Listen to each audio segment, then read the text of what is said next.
जिससे वो सुनता है। अब मैं आपसे पूछना चाहता हूं, उसकी समाअत कितनी बुलंद हो गई, उसके सुनने की कैफियत कितनी बुलंद हो गई, उसकी समाअतों का कोई अंदाजा नहीं लगा सकता। और इसको भी हदीस से साबित कर दूं कि किस तरीके से समाअत होती है, तो आपको कहीं दूर जाने की जरूरत नहीं। हजरत फारूक आजम की जिंदगी से देख लें और हजरत सारिया की जिंदगी से देख लें कि सैकड़ों मील की मसाफत है।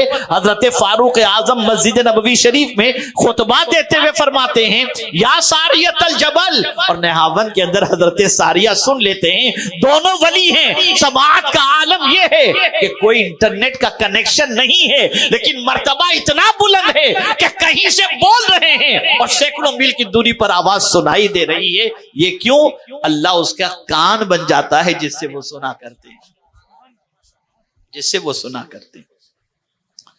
ऐ रसूल आजम सल्लल्लाहु ताला अलैहि वसल्लम के दीवानों, तो अल्लाह ताला ने सैयदना गौसे पाक रदियल्लाहुल मौला तबारक व तआला अन्हु को भी बहुत ऊंचा मर्तबा अता फरमाया है, बहुत ऊंचा मकाम अता फरमाया है। अल्लाहु अकबर। मेरे प्यारे आका सल्लल्लाहु अलैहि वसल्लम के प्यारे दीवानों, विलायत के ऊंचे मकाम पर हुजूर गौसुस सकलैन रदियल्लाहु ताला अन्हु को अल्लाह ने फाइज फरमाया है।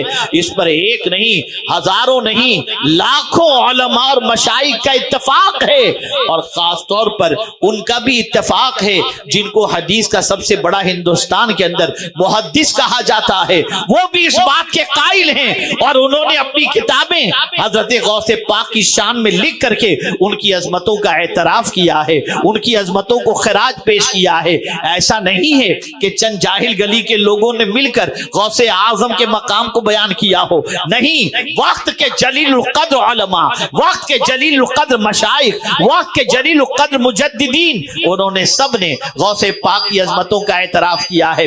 आइए मैं आपको समझाता हुआ चलूं, किसी को भी समझना है, मेरा ये जुमला हमेशा के लिए ज़हन में महफूज रख लो, किसी को भी समझना है तो किसी के कहने पर न समझो, कुरान की रोशनी में समझो, अहादीस की रोशनी में समझो, भटक नहीं सकोगे। जब कुरान और अहादीस की रोशनी में किसी इंसान को समझने के लिए तुम निकलोगे तो तुम्हें खुद ब खुद समझ में आ जाएगा कि अल्लाह अज़्ज़ व जल्ल ने उनका मकाम कैसा रखा है। अल्लाह अकबर। आइए मैं गौसे पाक के हवाले से बताऊं ताकि गौसे पाक की अजमतों को समझ सकें।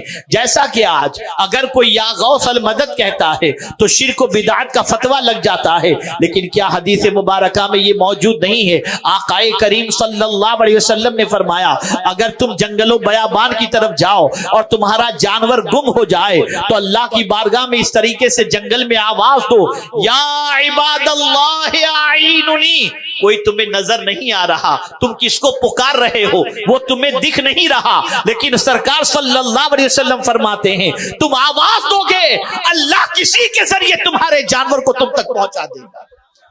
तो अगर किसी न देखे हुए इंसान को जंगल में आवाज देना शिर्क नहीं हो सकता, तो जिसे रब ने अपनी दोस्ती का ताज अता किया हो उस गौसे पाक को मदद के लिए पुकारना शिर्क कैसे हो सकता है? हम गौसे पाक को अल्लाह का नबी भी नहीं मानते और न गौसे पाक को माज़ अल्लाह अल्लाह मानते हैं।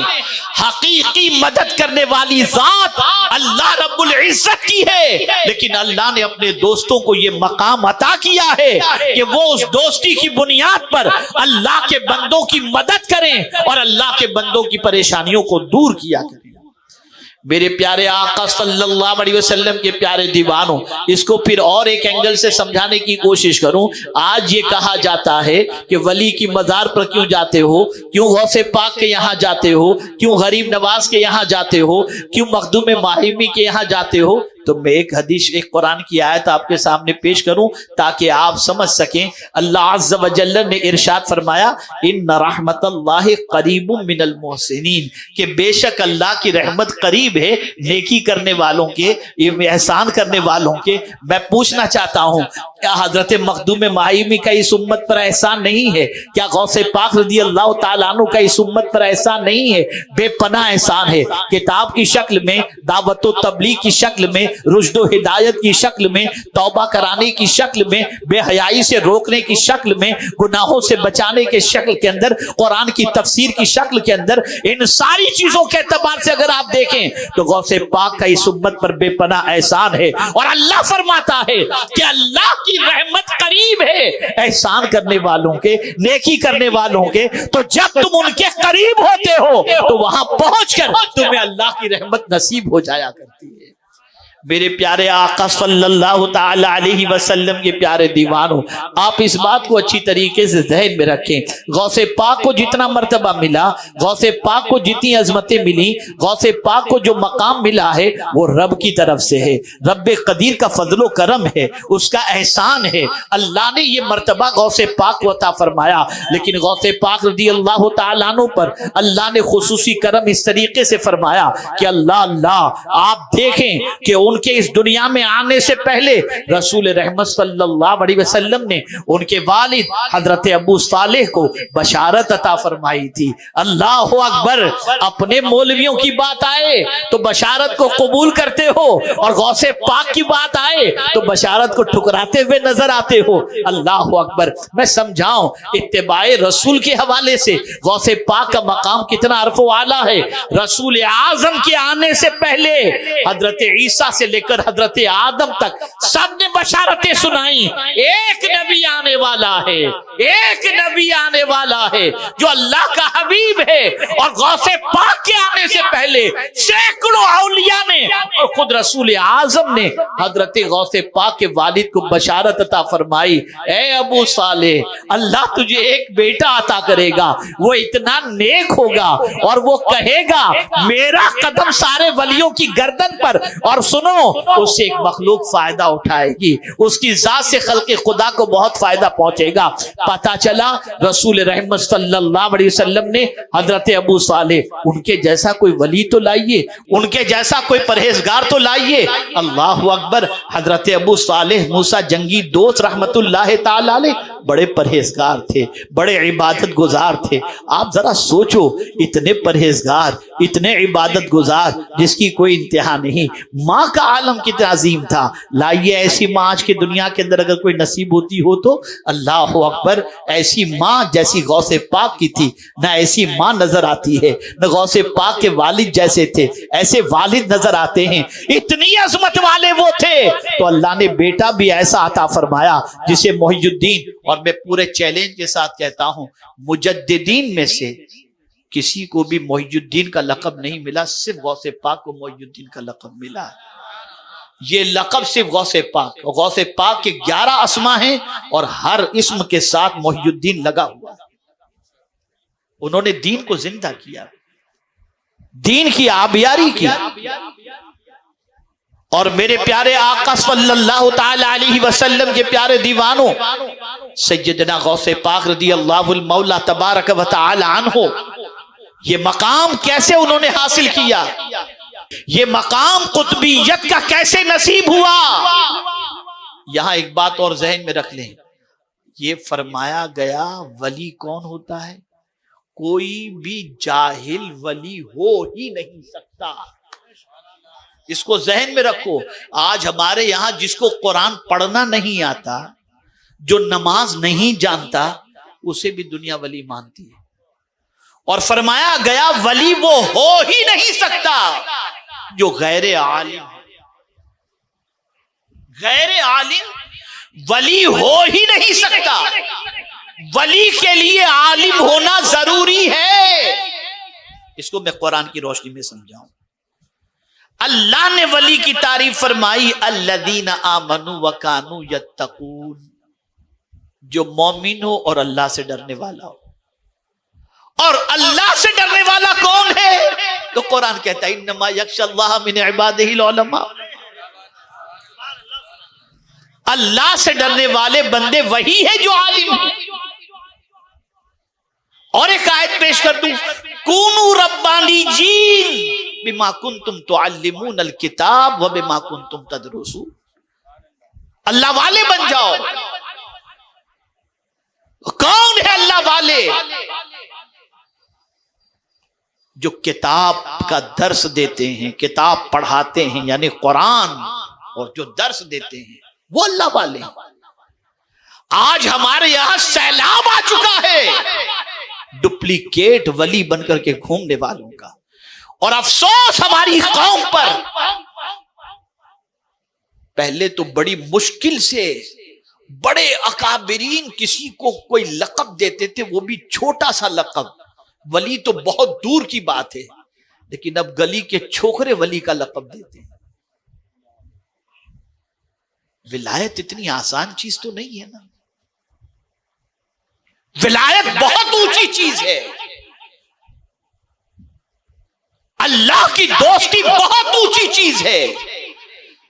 जब आप ऑर्डिनरी इंसान को कि अपना दोस्त नहीं बना सकते, तो अल्लाह अपनी दोस्ती का ताज ऑर्डिनरी इंसान को कैसे देगा? बहुत ऊंची चीज है विलायत। इसलिए फरमाया गया गैर आलिम को विलायत नहीं मिलती, और अल्लाह अगर किसी को विलायत देना चाहता है तो पहले उसे इल्म के जेवर से आरास्ता कर देता है। जब वो इल्म के जेवर से आरास्ता हो जाता है तो फिर वो वली बन जाता है। अब वली की नजर कहां होती है? तवज्जो चाहूंगा। जो लोग होते हैं तो लोगों पर वली की नजर कहां होती है? तो फरमाया गया वली की नजर जेब पर नहीं दिल पर होती है, इसलिए कि वो दिल बदलने के लिए आते हैं, जेब खाली करने नहीं आते। इसीलिए कुरान ने पहले ही मुत्तकीन की तारीफ फरमाई, व मिम्मा रज़क़नाहुम युनफिकून। वो तो लुटाने वाले होते हैं। वली लूटने वाला नहीं होता, ना आबरू लूटने वाला होता है, न जान न माल। वली तो लुटाने वाला होता है। वो लुटाने, ये कुरान कह रहा है, ये कुरान कह रहा है। ए रसूल रहमत सल्लल्लाहु अलैहि वसल्लम के दीवानों, तो फिर आप देखें गौसे पाक रदी अल्लाह तआला अन्हु के लुटाने की कैफियत भी देखें। सखावत का आलम क्या था, क्या सखावत का आलम था। अल्लाह अकबर। मेरे प्यारे आका सल्लल्लाहु ताला अलैहि वसल्लम के प्यारे दीवानों,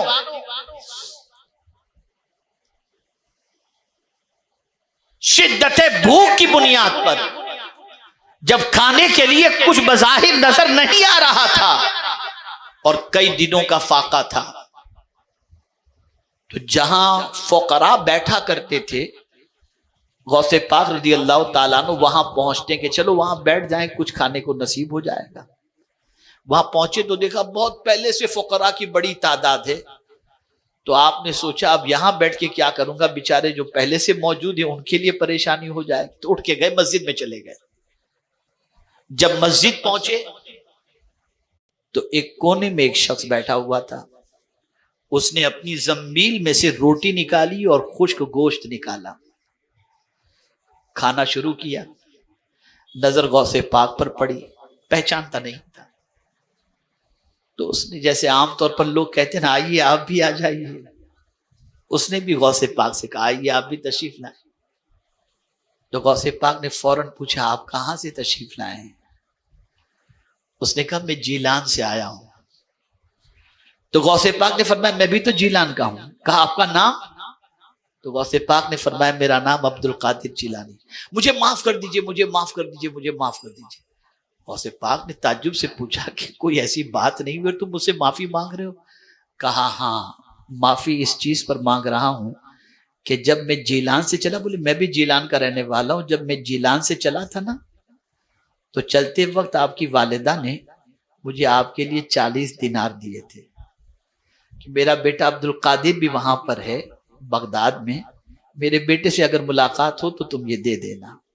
लेकिन यहां कहत पड़ा हुआ था और मेरी रकम भी सब खत्म हो गई थी, तो माफ करना, मैंने ये रोटी और सालन जो खरीदा है ना, गोश्त, ये आप ही के पैसे से मैंने खरीदा है, तो हुजूर मुझे माफ कर दीजिए, ये बाकी रकम आप ले लीजिए।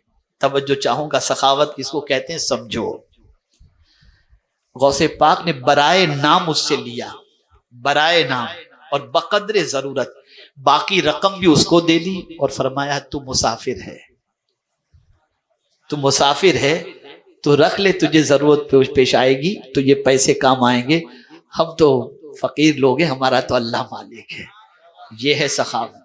भूखे रह करके औरों को खिलाना, ये है मेरे गौसे पाक की शान, ये है गौसे पाक की शान।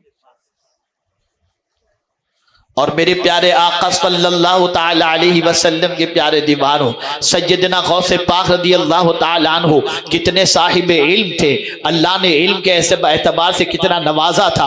अल्लाह अकबर। गौसे पाक रदी अल्लाह ताला अन्हु की बारगाह के अंदर वक्त के एक अजीम मुफस्सिर, जिनको एक आयत करीमा से मुताल्लिक 11 तफसीरों का इल्म था, गौसे पाक की महफिल में हाजिर हुए। ऐसा महसूस हो रहा था इस आयत की तफसीर आज गौसे पाक बयान करेंगे। जरा मैं देखूं तो सही कि गौसे पाक का इल्म कितना है और गौसे पाक की शायद की कितनी तफसीरें बयान करते हैं। उनके साथ एक और आलिम भी मौजूद थे। उन्होंने अपना माफी जमीर उस आलिम से कह दिया था कि आज जरा देखता हूं कि गौसे पाक की शायद की कितनी तफसीर बयान करते हैं। गौसे पाक ने तफसीर शुरू की, पहली तफसीर बयान फरमाई तो साथी दोस्त ने उस आलिम से पूछा इसकी तफसीर? कहा ये तो मुझे मालूम है। फिर दूसरी तफसीर बयान की, कहा तुझे मालूम है? कहा हाँ मुझे मालूम है। तीसरी तफसीर गौसे पाक ने बयान की, उन्होंने कहा मुझे ये भी मालूम है। चौथी तफसीर गौसे पाक ने बयान की, उसने कहा मुझे ये भी मालूम है। पांचवी तफसीर बयान की, कहा मुझे ये भी मालूम है। छठी तफसीर बयान की, उन्होंने कहा ये भी मुझे मालूम है। 11 तफसीरें जब बयान कर चुके, वो आलिम कहते हैं ये 11 के 11 मुझे मालूम है। उसके बाद तफसीर बयान करने का सिलसिला रुका नहीं। एक ही आयत की गौसे पाक ने 40 तफसीरें बयान की। वहीं पर वो झुक गए और कहा इस वक्त रूए जमीन पर अगर कुरान का सबसे बड़ा जानने वाला कोई है तो वो अब्दुल कादिर जीलानी है। यह है गौसे पाक की शान। और यहां जिनको कुरान पढ़ना नहीं आता वो वली बनकर घूम रहे हैं। कहां जा रही है हमारी कौम?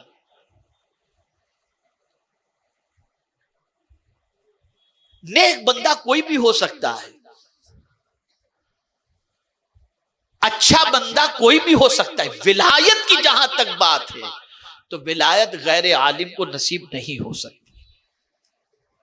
इसलिए तवज्जो चाहूंगा, मैं जो अर्ज करने जा रहा हूं मैं कुरान शरीफ से ही समझाऊंगा ताकि बात समझ में आए।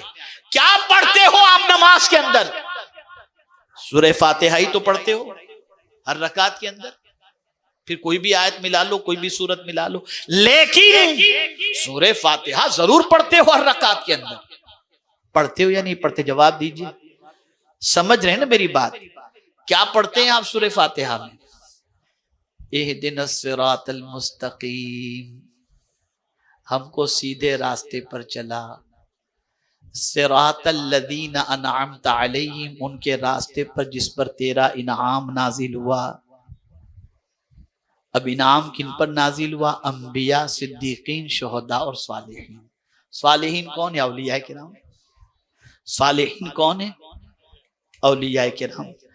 अब सालिहीन की जमात ये औलिया की जमात है। और आप नमाज में अल्लाह की बारगाह में दुआ करते हैं कि अल्लाह हमें वलियों के रास्ते पर चला। पता चला अगर वली खुद कुछ पढ़ा लिखा नहीं होगा तो उसके रास्ते पर चलकर भटक जाओगे। और उसका रास्ता अगर ऐसा है जो अंबिया का रास्ता है, सिद्दीकीन का रास्ता है, शुहदा का रास्ता है, सालिहीन का रास्ता है, तो यही दर हकीकत सिराते मुस्तकीम है। और यही वजह है कि सही मानों में जब कोई औलिया के रास्ते पर चलता है तो अल्लाह उसे कुर्ब खुदा की दौलत से माला माल कर दिया करता है। लेकिन हमारा हाल क्या है? बड़ी माजरत के साथ वली के रास्ते पर नहीं चलना। वली के रास्ते पर नहीं चलना। कितने लोग हैं जो हजरत मखदूम महाइमी अलैहि रहमा की बारगाह में जाकर ये दुआ करते हो, ए अल्लाह के मकबूल बंदे, आप अल्लाह की बारगाह में दुआ करें कि जिस रास्ते पर आप चलाने के लिए माहिम तशरीफ लाए उस रास्ते पर चलना हमारे लिए आसान हो जाए। ना, कोई ये दुआ नहीं करता। और ये दुआ मैंने मेरे उस्ताद गिरामी से सीखी। जब मैं अजमेर मुकद्दस जा रहा था तो मेरे उस्ताद गिरामी से मैंने कहा कि हुजूर ख्वाजा साहब की बारगाह में जा रहा हूं। तो उन्होंने कहा माशा अल्लाह, ख्वाजा साहब को मेरा सलाम कहना और उनसे कहना कि जिस रास्ते पर आप चलाने के लिए आए ना, आप ऐसी नजर कर दें कि वो रास्ते पर चलना हमारे लिए आसान हो जाए। आज जाते हैं तो क्या मांगते हैं? वली की बारगाह में जाकर मांगते क्या हैं? ये काम हो जाए, ये मसला हल हो जाए, वो परेशानी दूर हो जाए, ये तकलीफ दूर हो जाए। कोई गुनाह छोड़ने की दुआ वहां जाके नहीं करता कि आप कर्म कर दें कि गुनाह हमसे छूट जाएं, मुसीबतें छूट जाएं, ये दुआ तो की जाती है। गुनाह छूट जाए ये दुआ नहीं की जाती, क्योंकि हमने गुनाह को हल्का समझा है। इसीलिए हजरत मूसा अलैहिस्सलातु व तस्लीम एक पहाड़ के करीब से गुजरे, या एक बंदे को आपने देखा उसका हाथ भी नहीं है, उसके पैर भी नहीं है, आंख की रोशनी भी नहीं है, लेकिन वो कह रहा है अल्हम्दुलिल्लाह। सोचो, हाथ कटे हुए हैं, पैर कटे हुए हैं, आंखों की रोशनी खत्म हो चुकी है, लेकिन जबान पर क्या है? अल्हम्दुलिल्लाह। ए अल्लाह तेरा शुक्र है, ए अल्लाह तेरा शुक्र है। उस दौर के नबी ने पूछा, तू किस बात पर अल्लाह का शुक्र अदा कर रहा है? तेरी आंख नहीं, तेरे पैर नहीं, तेरे हाथ नहीं, इतना सब कुछ तेरा खत्म हो चुका और तू अल्लाह का शुक्र अदा करता है, किस बात पर? अब जवाब सुनिए। उन्होंने जवाब में कहा, हुजूर अल्लाह ने मुसीबत में गिरफ्तार रखा है, गुनाहों में गिरफ्तार नहीं रखा।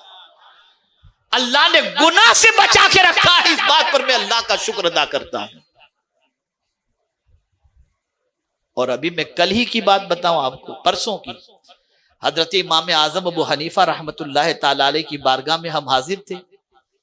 इशा की नमाज पढ़ करके हम निकले, तो वहां पर मस्जिद में नमाज के बाद एक आयत की तिलावत के बाद कसरत से इस्तिग़फ़ार जो है ना वो किया जा रहा था। वो आयत कौन सी थी? वलौ अन्नहुम इज़ ज़लमू अनफुसहुम जाऊका फस्तग़फ़रुल्लाह वस्तग़फ़र लहुमुर रसूल लवजदुल्लाह तव्वाबर रहीमा। मैं सोचा कि इस आयत का यहां पढ़ने का मकसद क्या है? ये तो हुजूर की बारगाह में हाजिर होने का हुक्म कि अगर लोग अपनी जानों पर जुल्म करें तो हुजूर की बारगाह में जाएं और वहां जाकर अल्लाह से मगफिरत तलब करें। ये तो इमाम आजम की बारगाह है। अच्छा, फिर उसके बाद इस आयत की तिलावत के बाद मुसलसल जो माइक पर पढ़ रहे थे, नस्तगफिरुल्लाह नस्तगफिरुल्लाह नस्तगफिरुल्लाह, इसकी कसरत कर रहे थे। फौरन बात समझ में आई, ये इशारा है कि नबी की बारगाह में जाकर जिस तरह से अल्लाह से माफी मांगते हो, वली की बारगाह में भी जाकर अल्लाह से माफी मांगो, इसलिए कि अल्लाह अगर तुम्हें माफ कर दे तो इससे बड़ी सआदत कोई दूसरी नहीं हो सकती। वो पकड़े तो हम कहां बच सकते हैं। तो औलिया की बारगाह में भी जाओ तो वहां पहुंचकर पहले अल्लाह से माफी मांगो और फिर उनसे गुजारिश करो कि आप भी हमारे लिए अल्लाह की बारगाह में बख्शिश की दुआ करें। मियां आसान नहीं है, पकड़ आसान नहीं है। वो अगर पकड़े तो हमें का कोई बच नहीं सकता। सबसे बड़ी चीज है कि वो हमें माफ फरमा दे। इसीलिए उस्ताद ज़मन ने कहा, बेसबब बख्श दे न पूछ अमल, बेसबब बख्श दे न पूछ अमल, नाम गफ्फार है तेरा या रब, नाम गफ्फार है तेरा या रब। तो मेरे प्यारे आका सल्लल्लाहु अलैहि वसल्लम के प्यारे दीवान हो, अब आइए समझते चलें कि गौसे पाक को अल्लाह ने कुतबियत का मकाम कैसे अता फरमाया। तो गौसे पाक खुद फरमाते हैं, दरस्तुल इल्म हत्ता सिरतु कुतबन, मैं इल्म हासिल करता रहा यहां तक कि अल्लाह ने मुझे कुतबियत के मकाम पर फाइज फरमा दिया। और गौसे पाक से पूछा गया कि आपको पता कब चला कि आपको अल्लाह ने वली बनाया है? इरशाद फरमाते हैं, मैं मदरसे में पढ़ने के लिए जाता था तो इर्द गिर्द से आवाज आती थी, हटो अल्लाह के वली को रास्ता दे दो। तब मैं समझ गया मेरे करीम ने मुझे विलायत अता फरमा दी। यहां से ये बात समझ में आई कि इल्म के बगैर कोई चारा नहीं है। एक चुपती हुई बात मैं कहता हूं, इतना बड़ा मजमा यहां पर मौजूद है, हमारी कौम के एक सर्वे की रिपोर्ट में आपके सामने पेश करता हूं। ताजा तरीन यानी 6 महीने पहले के हिंदुस्तान के मुसलमानों की रिपोर्ट मेरी नजरों से गुजरी। 50% हिंदुस्तान का मुसलमान पहला कलेमा भी पढ़ना सही तौर पर नहीं जानता है। ये रिपोर्ट है और उसका मैं खुद इस एतबार से गवाह हूं और हमारे उलमा यहां बैठे हुए ये भी गवाह होंगे कि निकाह के मौके पर जब दूल्हे को पहला कलेमा पढ़ाया जाता है ना, नहीं पढ़ पाता सही तौर पर। तो जो कौम पहला कलेमा भी सही तौर पर न पढ़ना जानती हो तो कुरान तो बहुत आगे की बात है। वो कौम सिर्फ नाम की मुसलमान नहीं तो किस एतबार की मुसलमान? कहां जा रही हमारी कौम? एक जमाने से मेरी तमन्ना थी, अव्वल रोज से, कि हजरत मखदूम महाइमी अलैहिर्रहमा के आस्ताने के करीब दीन का कुछ काम अल्लाह ले, सुन्नी दावत इस्लामी का कुछ काम हो। लेकिन होता है ना, कभी कभी तमन्ना पूरी होने में एक तवील अरसा गुजर जाता है। आज मेरी तमन्ना वो पूरी हो रही है अल्हम्दुलिल्लाह। आज मुबारकबाद पेश करता हूं हमारे वांजावाड़ी के जुमला ट्रस्टी हजरात को और वहां के इमाम को, जिन्होंने अल्हम्दुलिल्लाह मेहनत की और अब मोहल्ले के बच्चे दारुल उलूम में नहीं, लोकल मकतब में पढ़कर हाफिज कुरान बन रहे हैं अल्हम्दुलिल्लाह। और यहां मखदूम माहिमी का फैज जारी हो सारी। सीखो कुरान। कोई किताब कयामत में दर्जा बुलंद नहीं कराएगी, लेकिन कुरान ऐसी किताब है कि हुजूर फरमाते हैं कि कयामत में अल्लाह इरशाद फरमाएगा, इकरा वरफा, कुरान पढ़ता जा, बुलंदी पर चढ़ता जा। ये है वो किताब।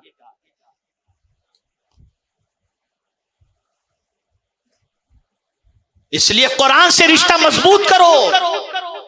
सैयदना गौसे पाक 15 साल तक एक पैर पर खड़े होकर पूरी रात में कुरान खत्म करते थे।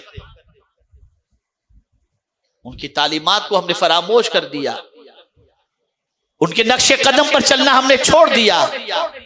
हमारी जिंदगी आज कुरान से कोसों दूर हो गई। आज आप सर्वे कर ले हमारे यहां के नौजवानों का, इस इलाके में बसने वाले नौजवानों का सर्वे कर लें और जायजा लें, तो आप इस नतीजे पर पहुंचेंगे कि बहुत सारे बेचारे शैतान की शरारतों के शिकार होकर ऐसे रास्ते के मुसाफिर बन चुके हैं कि कोई शराब का आदी, कोई जिना का आदी, कोई ड्रग्स का आदी, कोई नमाज का तारिक, इस किस्म की जिंदगी गुजर रही है। इस किस्म के हालात बन चुके हैं। क्या ऐसी सिचुएशन के अंदर हमारी जिम्मेदारी नहीं बन जाती कि हम अल्लाह के रसूल सल्लल्लाहु अलैहि वसल्लम